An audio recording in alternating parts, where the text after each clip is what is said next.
Hi everybody, and welcome to Minion meeting number 3, where we're going over assistance animals and IDs. This is a bit of our potpourri sort of meeting, so these two tend to end up getting in here because they don't really fit anywhere else. So let's go ahead and get started here. First, we're going to talk about assistance animals. So first off, there are 3 kinds of assistance animals. There are ESAs, emotional support animals, therapy animals, mostly therapy dogs, though there are also therapy horses and pigs depending on state, and service animals. This little lovely infographic we have on the site here kind of gives you the breakdown of what we're going to be going over in more detail. First up is emotional support animals. These assist their handlers by providing companionship or emotional support. They're not limited by species. Any animal can be an ESA, and they are allowed in non-pet friendly housing. Like, in order for it to be certified ESA, to get that, you would have to have a note from a therapist about it or something. And these animals do not have public access rights. Some examples are animals that share dietary needs with their handler. Someone who needs help getting motivated may have an animal that can do so. And maybe watching for or caring for a fish might be therapeutic for someone and help them with their anxiety or something of that manner. Next up is therapy dogs. Like I said, they can also be things like therapy pigs and a few other animals, but very few. Mostly you'll see therapy dogs. They are trained and certified by accredited organizations, and they are trained to provide comfort to those in retirement homes, hospitals, schools, therapist office, areas affected by disasters, any place like that. They're there to help comfort many, many people. They are not limited to one person. They also do not have public access rights, and they can only be in those sort of buildings like libraries and schools and nursing homes with the explicit agreement and invitation of that establishment. And next up are service animals. Most commonly, these are dogs, so there are also miniature horse service animals. These animals are task trained to mitigate the disability of a single disabled person. They can be trained by a program or by the individual themselves, and there is no federally recognized registration or certification. They are able to enter non-pet friendly establishments with their handler and able to live in non-pet friendly housing. And these are the only animal that are given public access rights. So what does this mean for us at EvoCon? Well, only service animals are going to be allowed at EvoCon. No ESAs, no therapy animals. There's only 2 questions you really can ask to verify if an animal is a service animal. 1, is this a service animal task trained to mitigate your disability?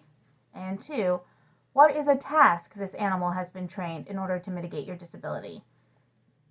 You have to keep it vague enough. We're not asking for what their disability is.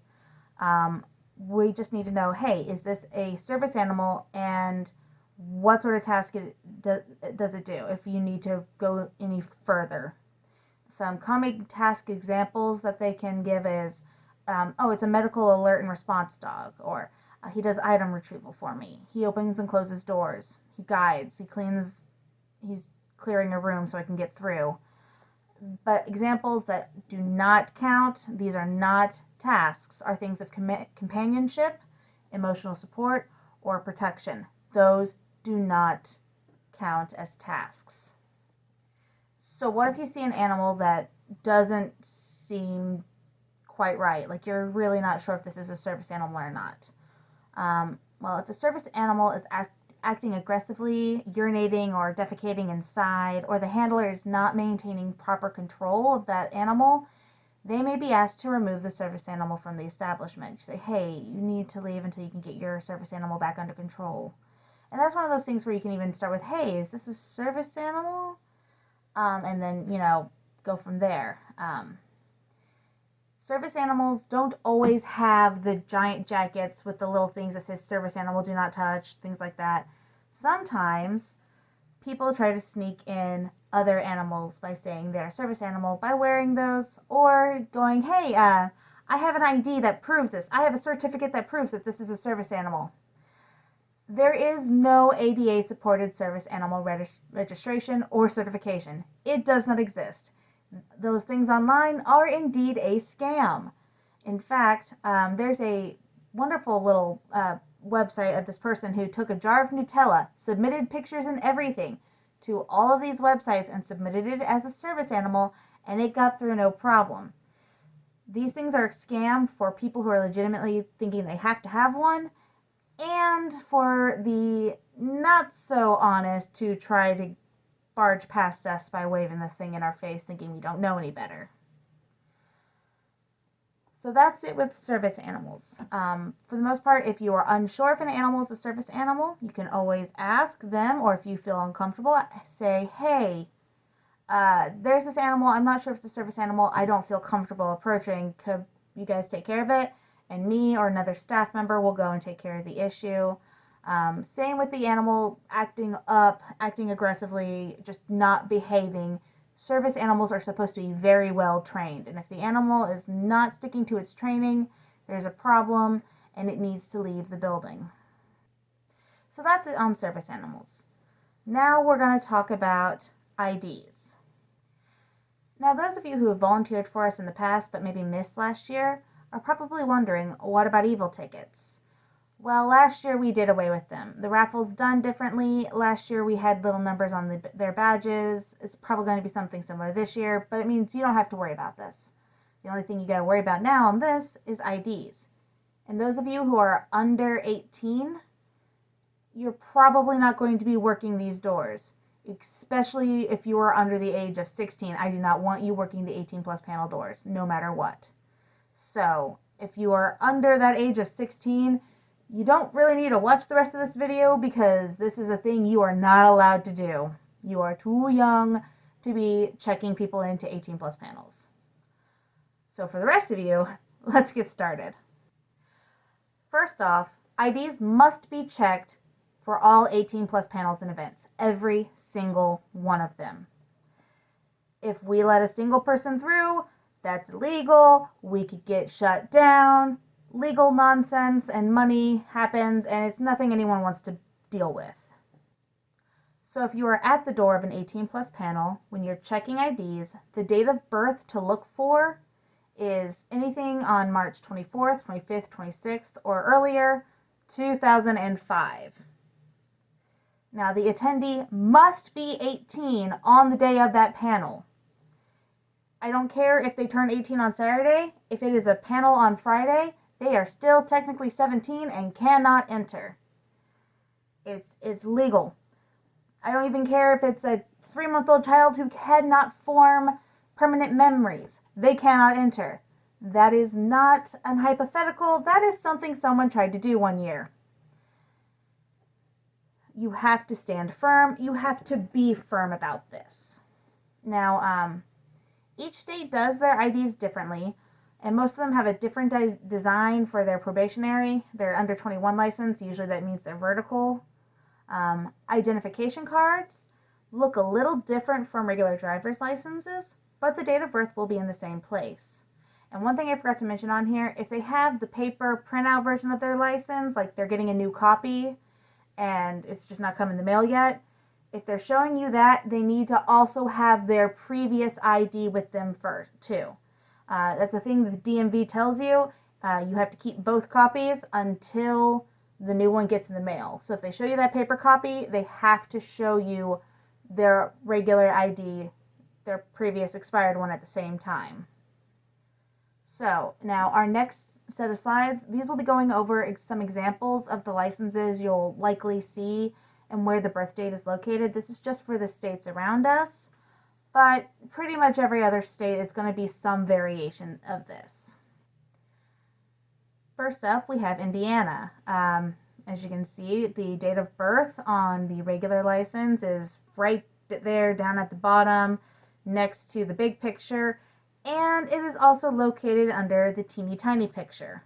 So you have two places to look for that. On the probationary license, the date of birth is pretty far down at the bottom, but it also has an under 21 and an under 18 section that you can look at. So if their date, if they're under 18 is, you know, beyond the dates of the convention, there you go. A lot of probationary IDs have this information. And also what you can't tell because of my own big red box pointing it out, they also have that surrounded by a black box on the probationary ID. Kentucky has it right there in the center, right above the expiration date. It's smack dab in the center. It's a little hard to kind of find. You just got to look straight for it though. The probationary, I apologize. This blurry copy was the only version I could find online. The date of birth on the probationary is right up at the top. And there's the under 21 and under 18 right underneath that pretty little picture of their courthouse. So, pretty easy to find on them both. Illinois, date of birth on the regular one is right there up top. It's very close to the top, easy to see.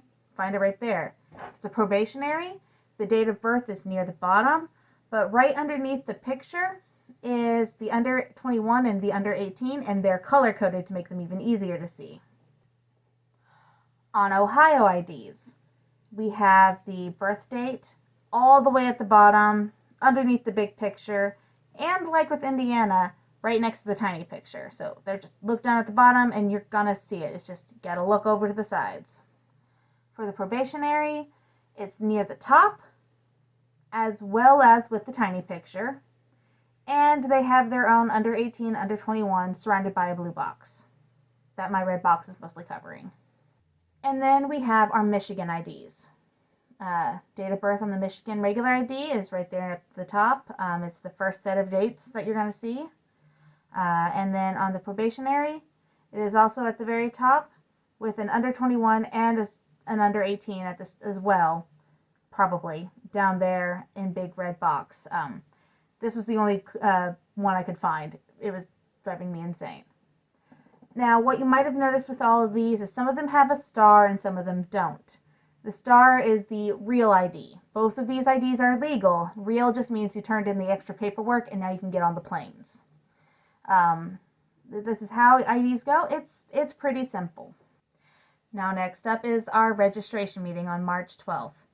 It's where we're going to go over how to do registration, how to use the machines, what to hand everyone, and the whole process of registration and pre-reg. It's also pretty simple. So I hope to see you guys at the next meeting.